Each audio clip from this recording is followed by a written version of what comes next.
419 Scam: How a Notorious Fraudster Stole $242 million without leaving his couch. An incredible story.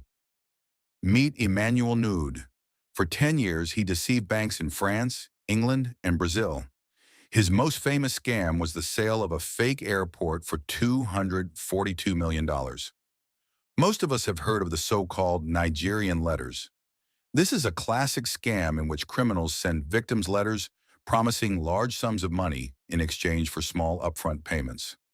The scheme usually involves a story about a wealthy individual, often described as a Nigerian prince or a high-ranking official, who needs help transferring money abroad. For reference, Interpol refers to such schemes as 419 fraud.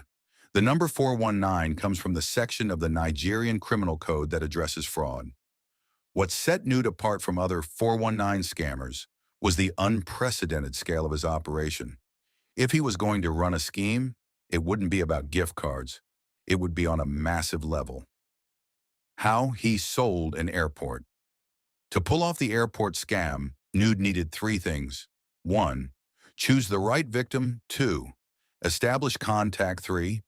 Obtain the funds and simulate construction. His target was Nelson Sakaguchi, director of Brazil's Banco Noroeste. The bank had dealings with Union Bank of Nigeria, a legitimate Nigerian bank where Nude had contacts.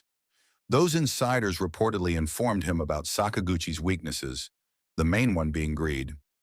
One day, Sakaguchi received a letter from a woman named Taffeta Williams, who introduced herself as a senior official at Nigeria's Ministry of Aviation. The letter claimed the ministry was seeking investors to build a new airport in Abuja, Nigeria's capital. The proposal also stated that Sakaguchi would receive a personal commission of $10 million if the deal succeeded. He took the bait. Negotiations began between the bank and the so-called Ministry of Aviation. Eventually, the parties agreed to finalize the deal in London. A delegation from Banco Noroeste traveled to London to meet what they believed was the governor of the Central Bank of Nigeria, Paul Ogwuma, along with ministry representatives. But the man posing as Paul Ogwuma was actually Emmanuel Nude. Contracts were signed. $50 million in cash was reportedly paid immediately. Over time, the total amount rose to $242 million, about 90% of it paid in cash. From the first fax to the final transfer, the entire operation was a fabrication. The collapse of the scheme. The airport project in Abuja never existed, yet the